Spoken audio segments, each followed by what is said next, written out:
E aí, quem sossou no Enem 2019? Sossou do verbo sossar, definição, agir como um socialista.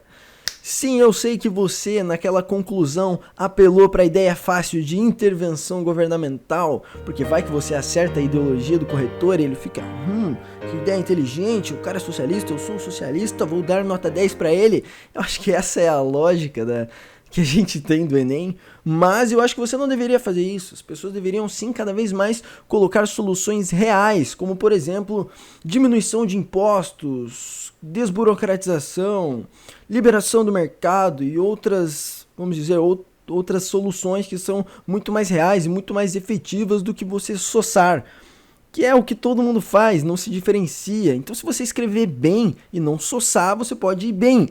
E por que eu tô dando essa dica logo depois que a prova já acabou? Porque aí, se você fizesse isso e fosse mal, você ia me culpar. Não, mentira, eu só tava sem tempo para gravar vídeo. E para começo de conversa, o tema do Enem, caso você não saiba, foi a democratização, eu odeio essa palavra, do acesso ao cinema. Eu tenho certeza que muita gente deu uma solução assim, não, vamos taxar os ricos, comprar DVDs, comprar todos os novos filmes lançados e enviar para casa de todas as pessoas com o dinheiro dos ricos. Essa é a solução genial. Não, para começar, o professor em sala de aula, geralmente, ele coloca a ideia assim na sua cabeça. Para você colocar a solução no final, você tem que imaginar que você tem todo o poder coercitivo e financeiro do Estado para roubar as pessoas, aí você inventa uma intervenção para resolver um problema, por mais que essa sua intervenção cause outros vários problemas. Porque você pensa, democratização do acesso ao cinema, beleza, vamos comprar todos os filmes para todas as pessoas. Assinatura da Netflix liberada no Brasil. Paga taxando os ricos. Resolveu um problema. Mas e agora os outros problemas? E o custo dos ricos sendo repassado para os outros produtos, as outras áreas que sofrem déficits graças a intervenções governamentais? Porque sempre que o governo intervém em uma área, ele acaba bagunçando várias outras áreas. Então, se você coloca uma solução, vamos dizer, mais de mercado, com desburocratização, com queda de impostos, você acaba resolvendo a questão dessa área sem prejudicar as outras áreas. Essa que é a parte legal do mercado. Ele soluciona uma questão e ainda até melhora em outros aspectos. Mas enfim, e a prova do Enem? Falar um pouco sobre o geralzão. O que é um Enem? A ideia é um exame único para o ensino médio inteiro nacional. Então são, sei lá quantas milhões de pessoas aqui no Brasil e todas têm que fazer, tipo, uma prova para definir sobre aquele certo tipo de conteúdo. Então perceba as consequências disso. Parece que não é grave quando eu estou falando isso, mas todo o ensino do Brasil inteiro, dos cursinhos de ensino médio, eles são voltados a basicamente os assuntos que serão cobrados no Enem. Então várias pessoas diferentes poderiam estar estudando coisas diferentes para produzir coisas diferentes para a sociedade, mas não, temos vários jovens estudando as mesmas coisas, porque temos um exame nacional único para todo mundo. Você está entendendo o problema disso? E as coisas que aparecem no Enem são, cara, em sua maioria bem inútil, não vamos dizer inútil, mas elas não são a prioridade para certas pessoas e agora elas têm que estudar isso porque é isso que vai cair no Enem, é isso que vai definir o futuro da vida dela. Bom, então é isso. Eu não quero ficar falando aqui muito do Enem porque é um assunto chato. Você que já fez o Enem, esquece isso. Agora que você já fez, vai fazer outra coisa produtiva da sua vida, porque você já estudou para essa prova inútil. Eu, por exemplo, nunca fiz o Enem. Eu basicamente tive o meu ensino médio em casa, estudando sozinho, e eu garanto que eu tive nota para passar no curso que eu quisesse, sendo que eu estudei 4 meses em casa. Por quê? Porque eu sou um super gênio? Não! Porque quando você estuda em casa, você aproveita muito mais o seu tempo. Com conteúdo online, você não precisa ir até uma escola e estudar lá, então você já ganha o tempo de ida das pessoas até a escola. Ou você pode, sei lá, estudar de uma forma muito mais dinâmica. O único problema é que você não pode comentar, perguntar para o professor. Mas você vai para um cursinho que tem 150 alunos, você também não consegue perguntar direito para o professor. E sei lá, é um clima ruim, eu não gosto de colégio. Se você gosta, azar o seu, vai lá e faz o que você quiser dessa vida, não tô nem aí, eu não gosto. Não gosto de Enem, nunca fiz e nem farei. Mas enfim, esse vídeo aqui eu não quero falar apenas sobre isso, vamos pegar outro tema, puxar aqui um gancho, que é a questão da democracia, democratização. Como eu não estava fazendo vídeo semana passada, ocorreu uma polêmica muito grande, que foi a declaração do Eduardinho Bolsonaro para aquela repórter lá, que parece que acabou de fumar 3 carteiras de Marlboro Vermelho e tá com 1 quilo de pigarro na garganta.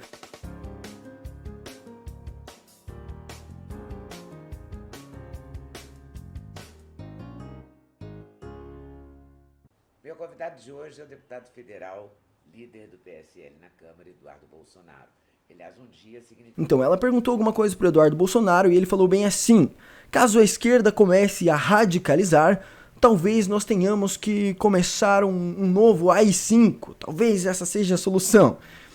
E daí a galera da democracia ficou no ódio, ficou, nossa, esse cara está atacando a democracia brasileira, ele é um risco, vamos caçar o mandato dele, o que nós temos que fazer? Meu Deus do céu, vamos caçar o mandato do deputado mais democraticamente votado da história do Brasil. Então pega a contradição. Eu não tô aqui defendendo o Eduardo Bolsonaro, eu não tô nem aí pra ele, eu não tô nem aí pra ideia de democracia. Mas o que eu quero trazer aqui é porque as pessoas que estão defendendo a democracia estão surpresas, porque elas têm que entender que a própria ideia de democracia é simplesmente quantitativa, ela não mede a qualidade de nada nem de ninguém, é simplesmente demagogia. A pessoa que mais engana os bobos vai governar os bobos, e é ele que vai estar no poder. E você é pessoa que quer ter a sua vida, quer fazer suas coisas, você tem um voto que não tem nenhum valor. Ele só teria valor em casos de empate, e nunca ocorreu um empate na democracia brasileira. Então, simplesmente, o seu voto sobre onde vai ser investida a grande parte do seu dinheiro que você manda para o Estado, involuntariamente, é claro, então você não pode decidir nada sobre esse dinheiro. Então, sei lá, o cara que nunca estudou nada, que não sabe investir, que não sabe fazer porcaria nenhuma, esse cara, ele tem o mesmo poder de voto sobre essa grande quantidade de dinheiro que sai do seu bolso e vai pro Estado que você. Então, o cara tem o mesmo poder que você sobre grande parte do seu dinheiro. É isso que é a democracia. Um erro lógico, um erro estatístico. A estatística aponta: brasileiros são idiotas. Então, vamos ter uma democracia aqui num país de idiotas. Fora que ela não é legítima, é claro, a votação não torna algo certo ou algo errado, ela simplesmente joga qualquer discussão filosófica sobre a verdade, sobre o que é certo e o que é errado no lixo, pegam uma ideia quantitativa de pessoas votando e põem isso como certo num papelzinho chamado Constituição, por meio de representantes, é claro, não é uma democracia direta. Mas o que eu quero dizer é que você pode pensar, tipo, a mesma forma que escolhem o ganhador do Big Brother, eles escolhem o presidente do Brasil. É simplesmente um apelo às massas para as pessoas reclamarem pouco. E a democracia ela é muito eficiente em fazer as pessoas pararem de reclamar. Elas acham que elas não são mais escravas do Estado porque elas têm um voto que só vale em caso de empate. Então sim, amigo, você continua sendo um escravo do Estado. E não é só a galera do senso comum. Essa ideia de democracia ela está incrustada dentro do movimento libertário, inclusive. Aqui, teve um cara na LibertyCon, que é um dos maiores eventos de liberdade que acontece aqui no Brasil, que a palestra dele, eu vou até abrir o tweet, putz, eu fechei o tweet. Sei lá, a palestra dele era o ataque, eu vou colocar aqui na tela o tweet dele, eu acho que Carlos Andreasa, ou Marcos Andreasa, sei lá, é Andreasa. Ele falou bem assim: o tema da palestra dele na LibertyCon, uma conferência de liberalismo e teoricamente libertarianismo. Que tinha, qual que era o tema da palestra dele? O ataque do bolsonarismo à democracia liberal. Meu amigo, a democracia não é liberal. A democracia elegeu o PT, a democracia elegeu o Bolsonaro, no qual você acha que está atacando a democracia, mas sua democracia colocou ele lá, a democracia elegeu Hitler. Então é uma ideia quantitativa e não qualitativa. A democracia não é liberal, a democracia não é libertária, a democracia não visa diminuição de impostos e nem aumento. Ela é uma ideia neutra, que pode ser usada para o mal. Então não, a democracia não está sendo atacada, a democracia é um ataque a você, pessoa, a sua vida, a sua propriedade, a sua liberdade. Ela é uma ideia coletivista, ela coletiviza ela coletiviza decisões que devem ser tomadas pelo indivíduo. Então uma decisão que você quer ter sobre o seu dinheiro, sobre o seu trabalho, sobre o seu tempo, ela está delegada ao coletivo, ou pior, a representantes do coletivo. Então não me venha falar que a democracia é uma ideia liberal. E daí um cara lá, o Felipe Ojeda, ainda criticou ele falando: não, a democracia é inimiga da liberdade. Ele foi lá, em vez de fazer um argumento como ele devia ser uma pessoa influente, inteligente, já que ela está lidando com isso, já que ela está palestrando. Mas não, ela não fez um argumento, ela simplesmente falou, não, esse cara é burro, esse libertário aqui é burro. E daí depois ele falou, não estou afim de treta agora. Então por que vocês chamam um cara desse, da mídia tradicional, um cara senso comum, para palestrar numa conferência de liberdade econômica? Tá, ele é famosinho, ele tem um nome, mas ele é um cara lá da Record, um cara senso comum, da mídia tradicional. Vocês podiam chamar outra pessoa, eu acho. Não sou organizador do evento, não tô nem aí pro que vocês fazem com o dinheiro de vocês, mas sinceramente, né, um cara desse...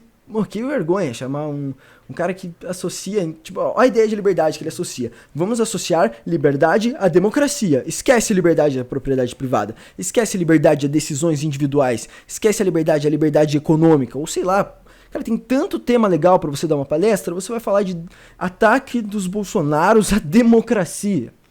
Pelo amor de Deus. Tá, e eu tava falando sobre... a declaração do Eduardo Bolsonaro, né? Eu comecei a criticar o cara, já, nossa, bagunçou todo o vídeo. Mas enfim, o Eduardo Bolsonaro, ele fez uma declaração lá do AI-5. E o que é o AI-5? Eu não expliquei o que é isso, caso você não entenda. Por exemplo, em 1900, vou contar como se eu fosse um professor de história regulamentado pelo MEC. Em 1964, houve o golpe militar, e daí aconteceram vários atos institucionais, 1, 2, 3 e 4, e daí teve o ato institucional número 5, que foi em 1968, que era basicamente dar plenos poderes ao executivo. Então, quando o Eduardo Bolsonaro fala que talvez o novo AI-5 pudesse voltar para combater a esquerda, na verdade ele estava querendo dizer que o Bolsonaro, ou qualquer presidente que estivesse no poder na hora, mas acredito que ele tenha pensado no pai dele, no Bolsonaro, teria plenos poderes para enfrentar o STF, para fechar assembleias legislativas, porque o AI-5 era basicamente isso, a centralização dos 3 poderes do Estado no líder do executivo, no caso seria o Bolsonaro. Então ele teria vários poderes, como paralisar as assembleias e impor outros atos institucionais, caçar mandatos de deputados da oposição. Então, vários políticos seriam caçados. E é por isso que teve todo esse showzinho, porque vários políticos ficaram, como assim ele quer caçar nossos mandatos democraticamente ganhos, sei lá. Fim desse vídeo aqui já. Até a próxima, dê like no vídeo, se inscreva no canal e tamo junto. Falou, vai ter mais vídeo essa semana, desculpa aí.